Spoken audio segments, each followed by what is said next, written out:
This is a public meeting to provide public notice and receive notices and/or objections from the public regarding the passing of bylaws when introducing new fees. The municipality has reviewed the following bylaws and are proposing change to the fees and wording updates from the original bylaw.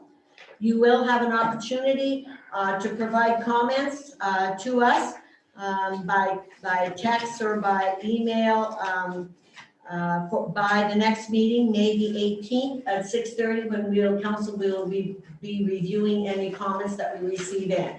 So we welcome those comments, and again, you send them here to the township prior to May the 18th at 6:30.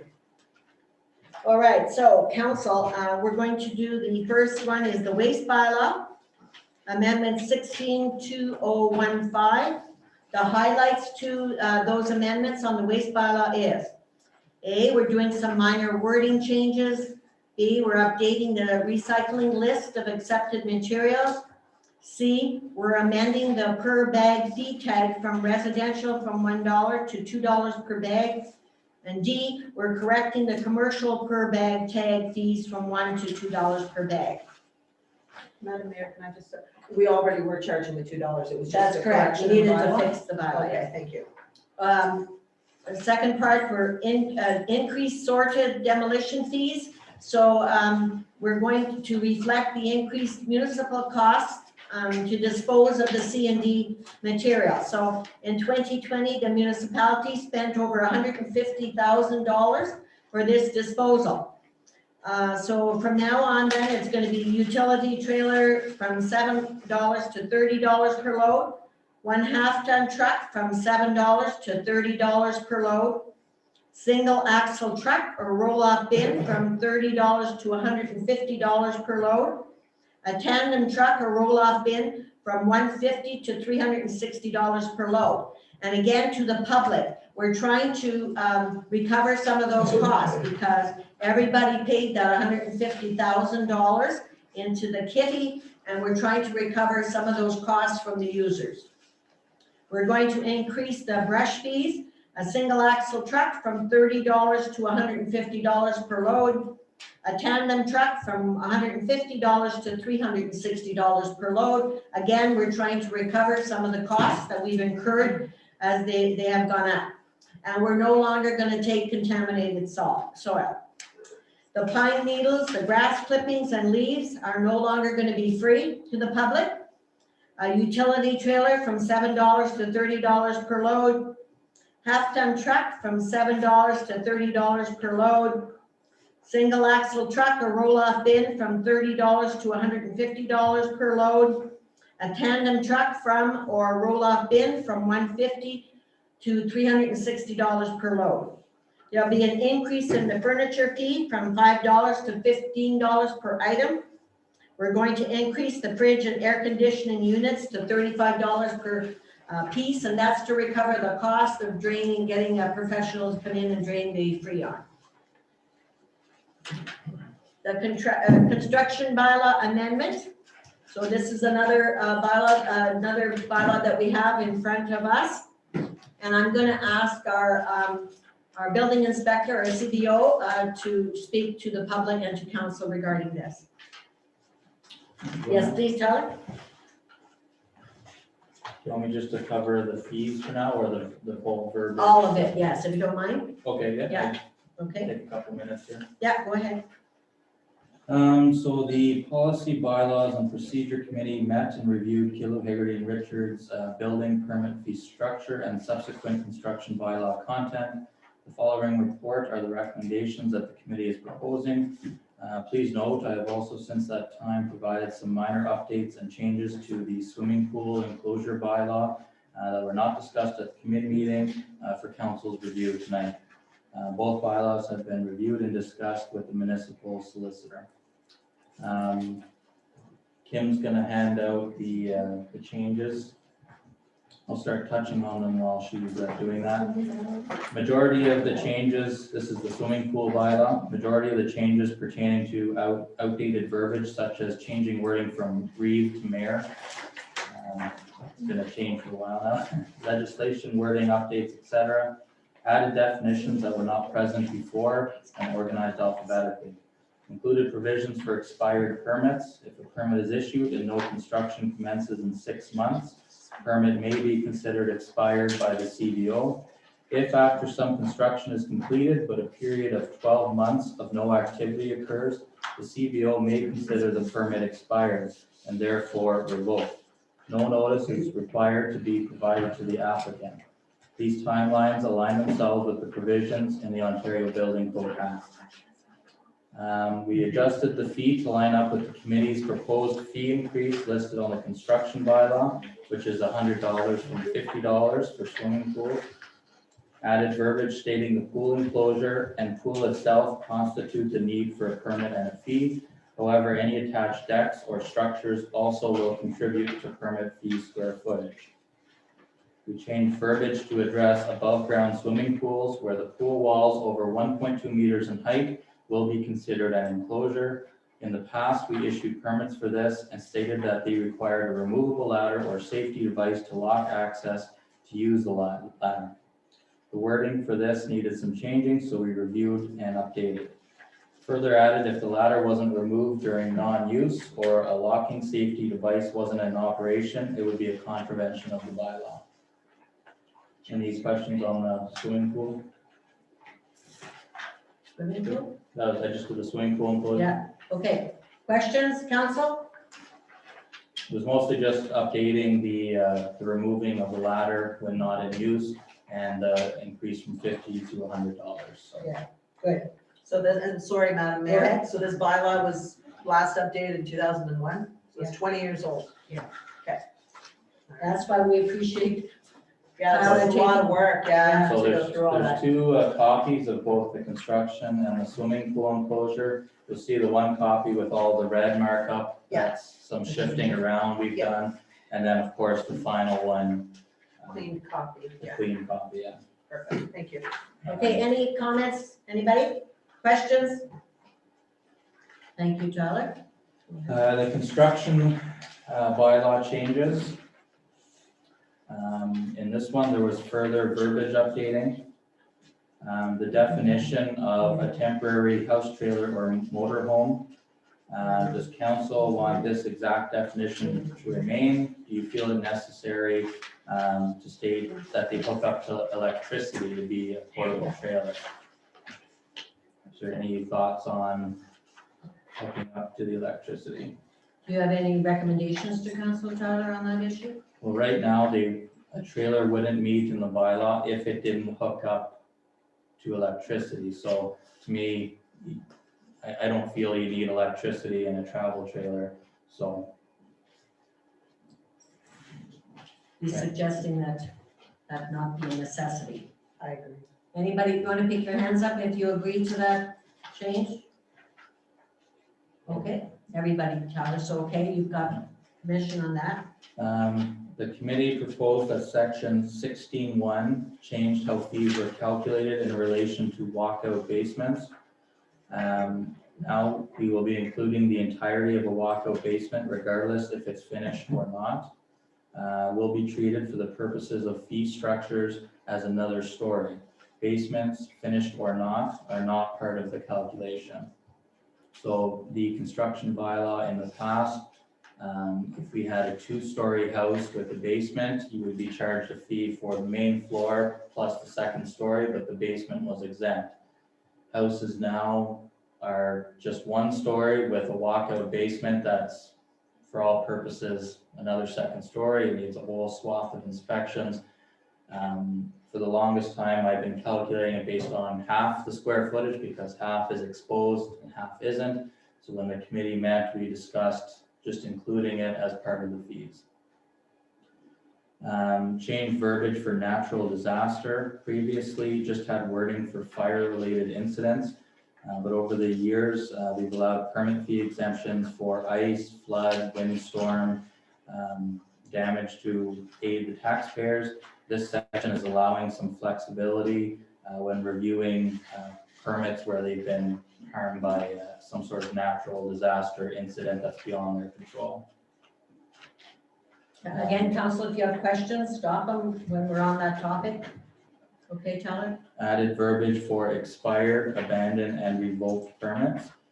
It's up to the applicant of a building permit to request the prescribed inspections of the building department. However, many do not request further inspections after a certain point. So this clause is included to assist in protecting the municipality. The long-term plan is to send reminder letters stating there is outstanding inspections and to add to the files.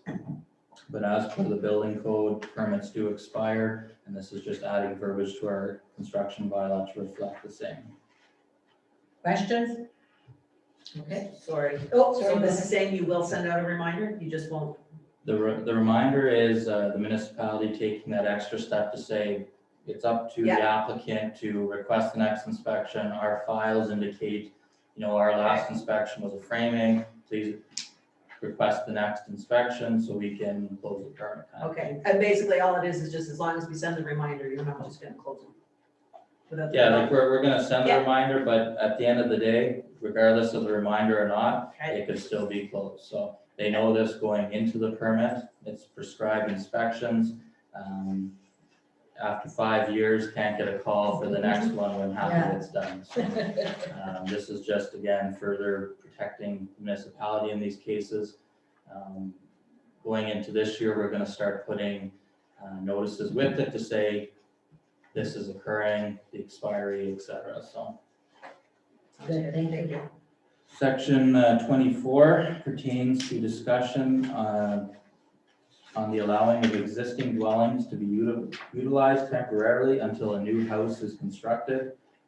In a lot of cases, we have folks that have an older homestead on the property and would like to construct new and would like to keep the old one until the new is constructed to move furniture over or stay in it while they construct the new.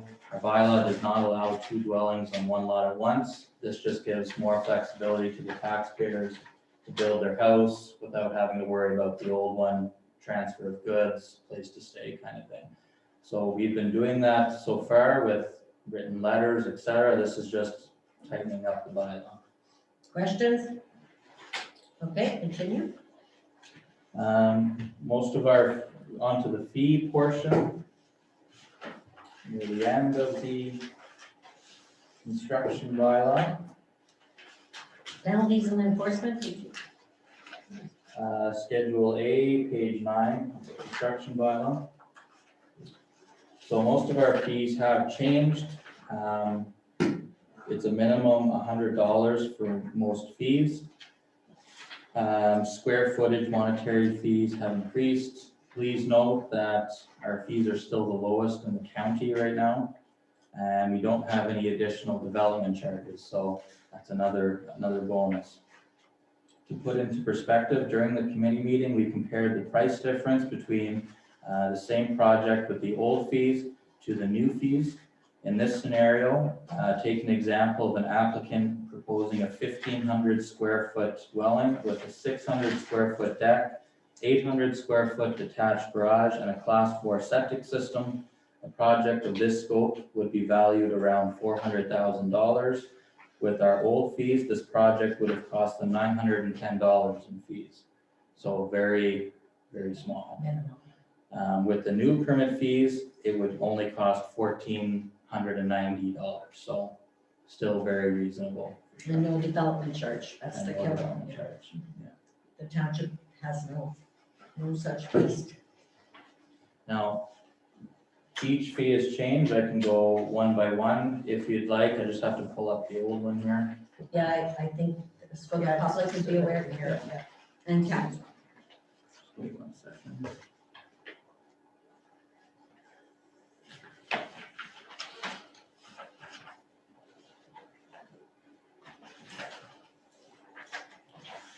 Okay, so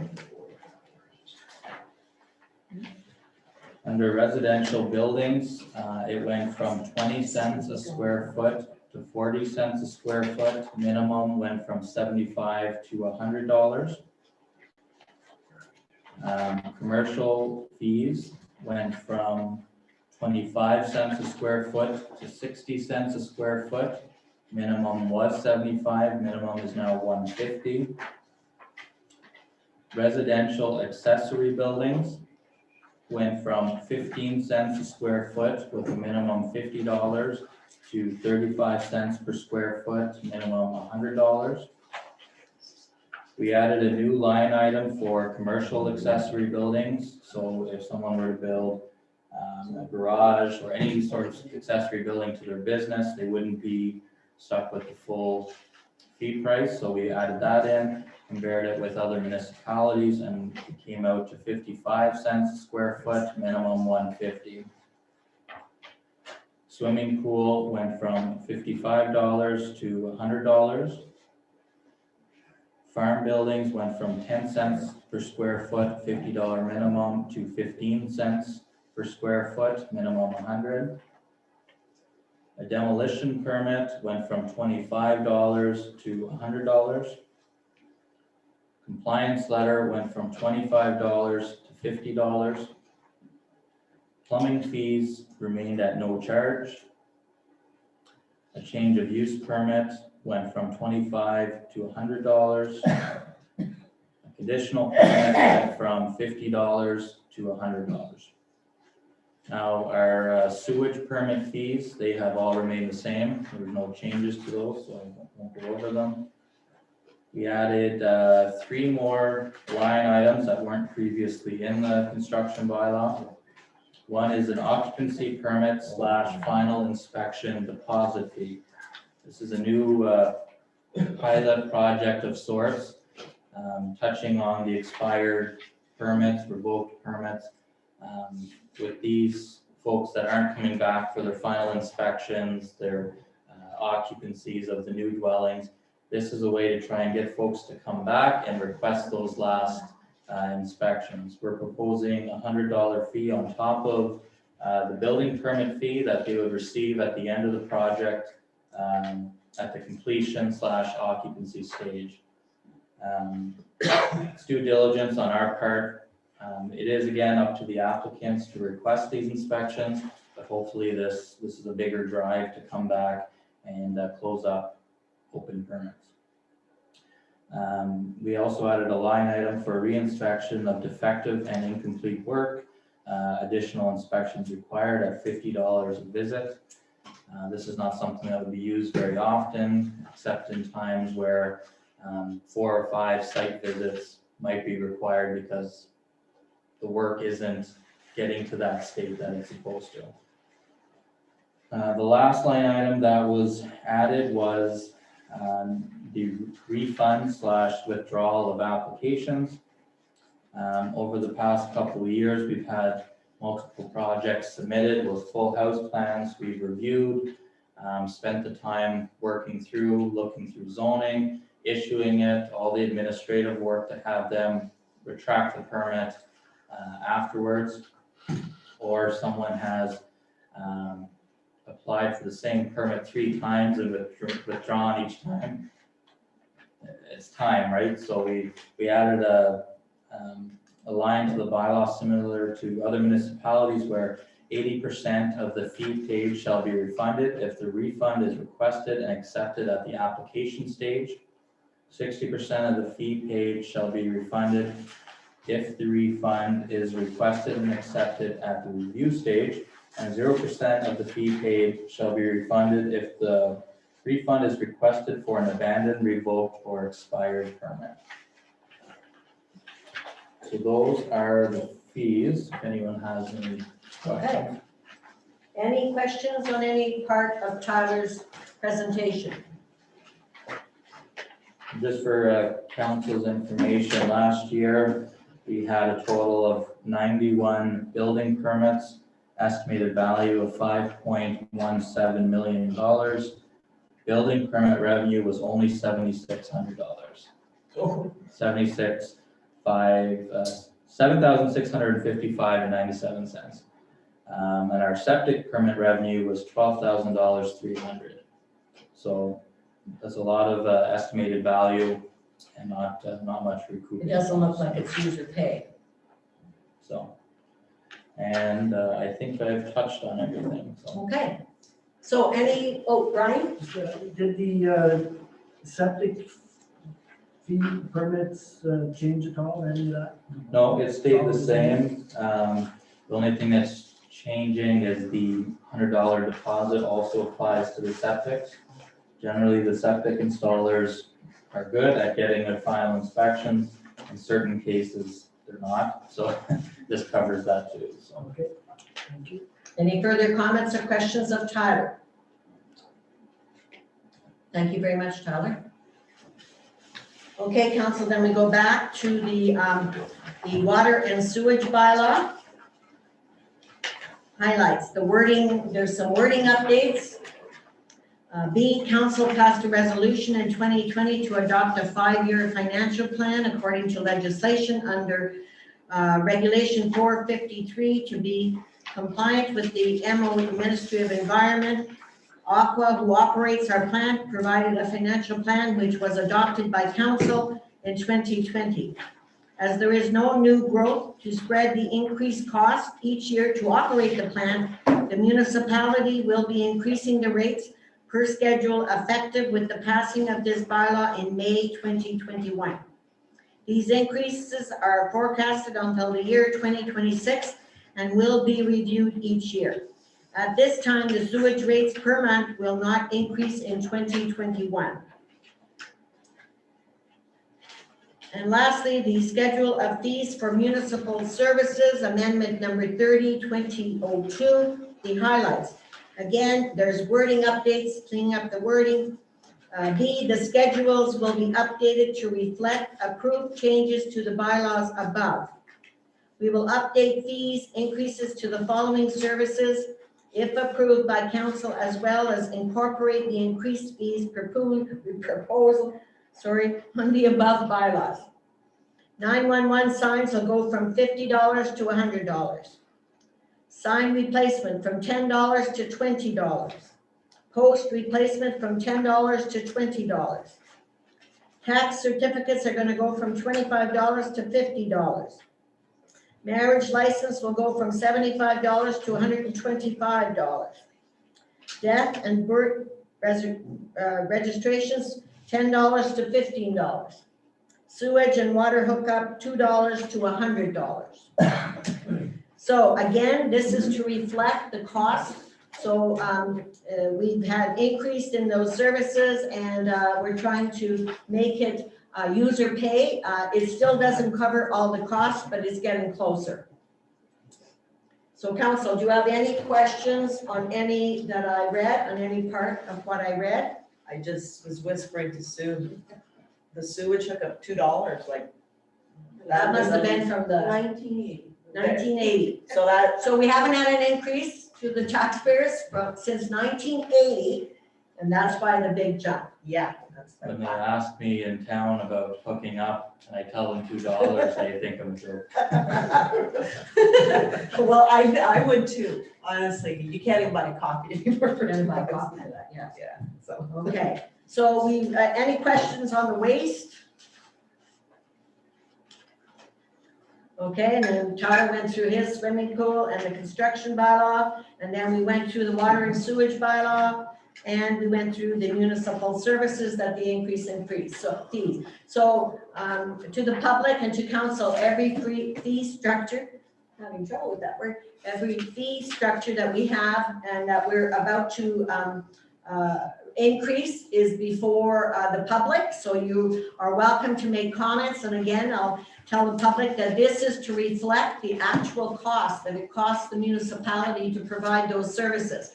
So as Tyler's indicated, in 1980, we charged $2 to hook up, and it's still that way. So obviously, council has to take a position and start making it user pay. And so that's why the increases are all before the public and council tonight. Okay. Any questions, council?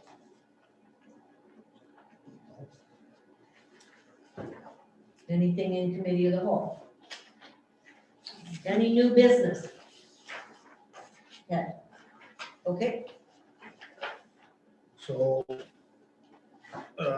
well, question for Tyler, if somebody puts a complaint letter in, how long is that good for? Is there a time limit on it? We don't have a policy for how long, so. Maybe Yes, If it was okay. if they put one in last summer, it should still be good this summer. I guess that could be evaluated on a case by case. We can't blanket statement that every letter is good for 10 years, but yeah, I could see something from last summer being onward. ongoing. So, Sue, I sent her some pictures here and she printed them off for everybody. This is a resident on Queen Street.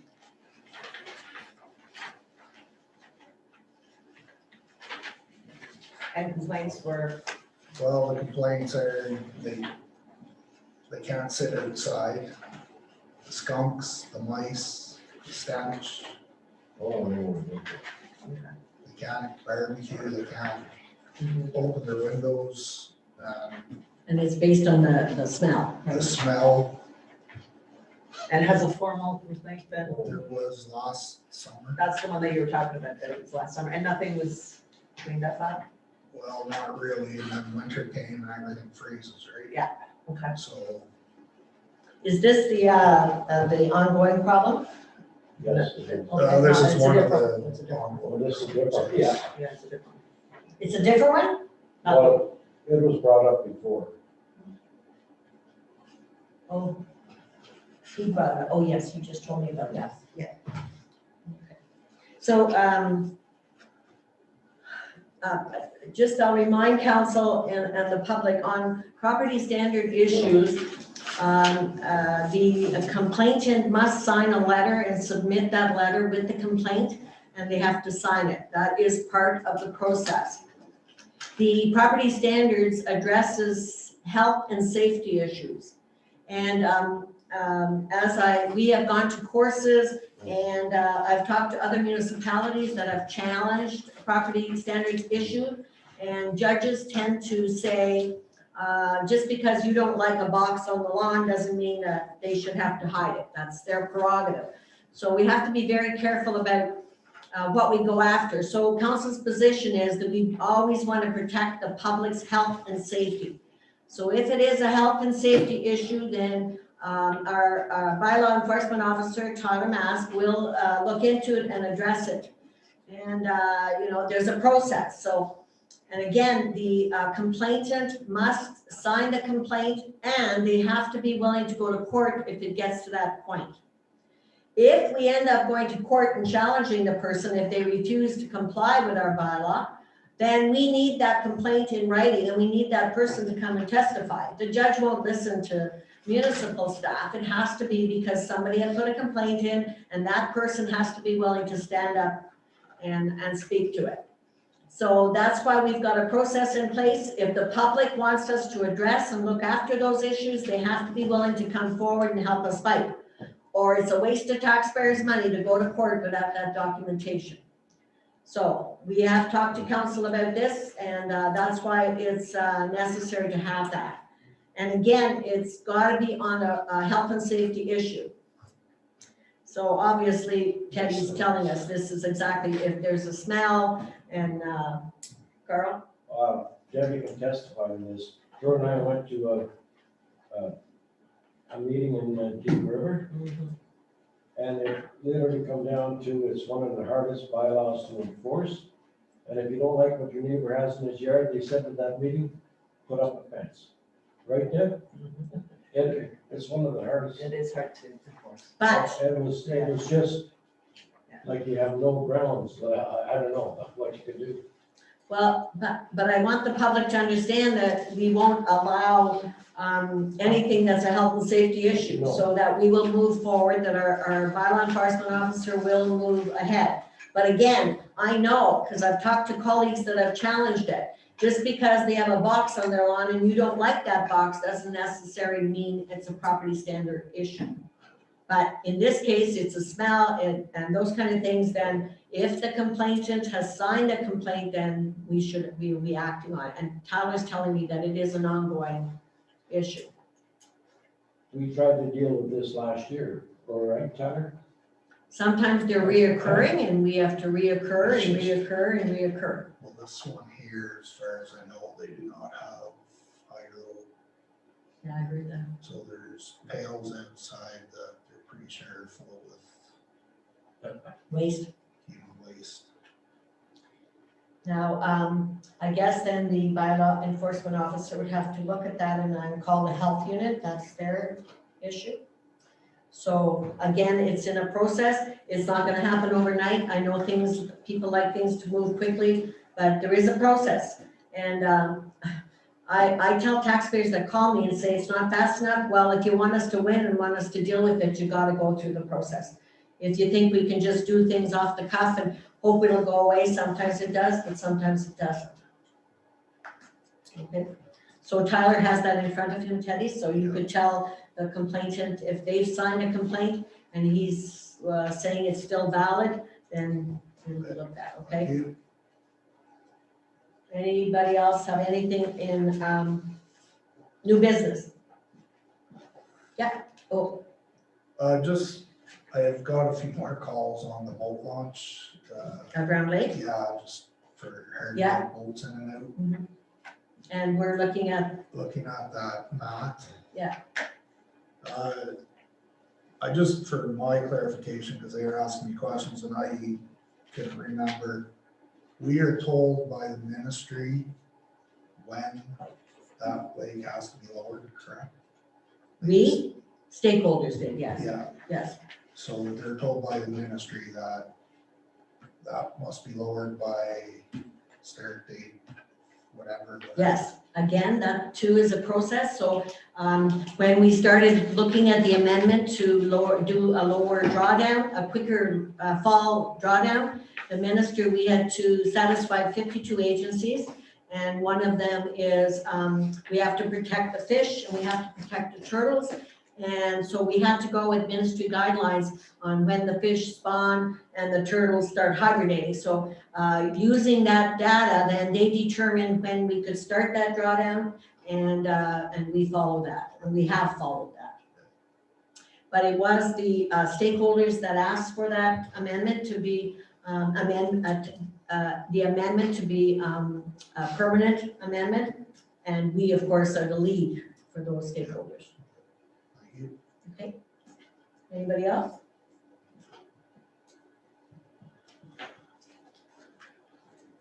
Any unfinished business? Okay, so, I want to thank the staff for being here this evening, and Tyler, thank you very much for going through all of that. You're the expert, so, you were able to answer the questions, and council, it had no questions, no concerns, so, we can move forward with those proposals.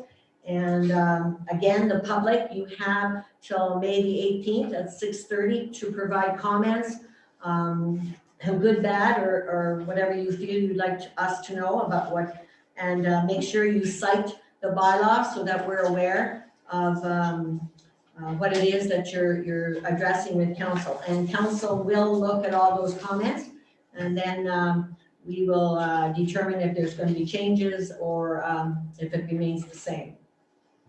Okay, if there's no other business then, I would entertain a motion to adjourn. Brett? Okay, Moved by Debbie Kaplinski, second by Carl Keel, motion to adjourn public meeting held on April 26, 2021 for the township of Kilden, Hagerty, Richards. before I call for the vote, again, I apologize.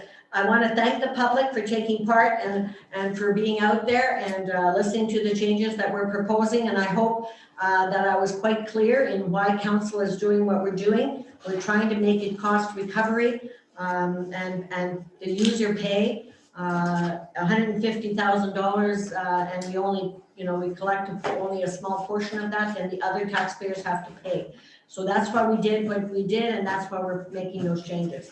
And I'll call for the vote then on the adjournment motion. All those in favor? Thank you.